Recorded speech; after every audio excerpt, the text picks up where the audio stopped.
প্রচন্ড চাপের মুখে নিজের জাত চেনালেন ব্যাটার শুভমান গিল।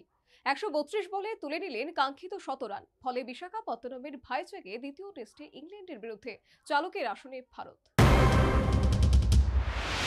বিশাখাপত্তনমের ভাইজাগে ভারত ইংল্যান্ডের দ্বিতীয় টেস্টের দ্বিতীয় ইনিংসে James Anderson, Tom Hartley, Rohan আহমেদের মতো বোলারদের বুঝে নিয়ে মারমুখী হয়ে শুভমান গিল সেরে নিলেন সেঞ্চুরি।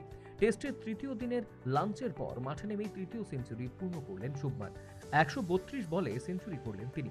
দ্বিতীয় ইনিংসে ব্যাট করতে নেমে রোহিত শর্মা 13, প্রথম ইনিংসে দ্বি-শতরান করা যশস্বী জয়সওয়াল 17 দ্রুত ফিরে যান।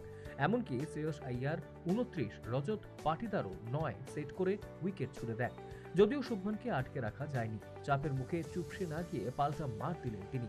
ফলে চাপ কাটিয়ে দীর্ঘ 12 ইনিংস পর তার ব্যাট থেকে এলো কাঙ্ক্ষিত 100 রান। বিরাট কোহলি ব্যক্তিগত কারণে সাহেবদের বিরুদ্ধে খেলছেন না। কেএল রাহুল চোটে আক্রান্ত, চেতেশ্বর পূজারা দলের বাইরে।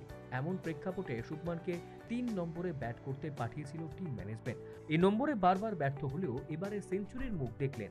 শুভমানের এই সেঞ্চুরির সৌজন্যে আরও একটি নজির গড়ল ভারত। 2017 সালে ঘরের মাঠে টিম ইন্ডিয়ার কোনো ব্যাটার সেঞ্চুরি করেছিল। সেবার পূজারার ব্যাট থেকে এসেছিল সেঞ্চুরি। দীর্ঘ 7 বছর পর ভারতের অন্য কোনো ব্যাটার ঘরের মাঠে 3 নম্বর ব্যাট করতে নেমে সেঞ্চুরি করলেন।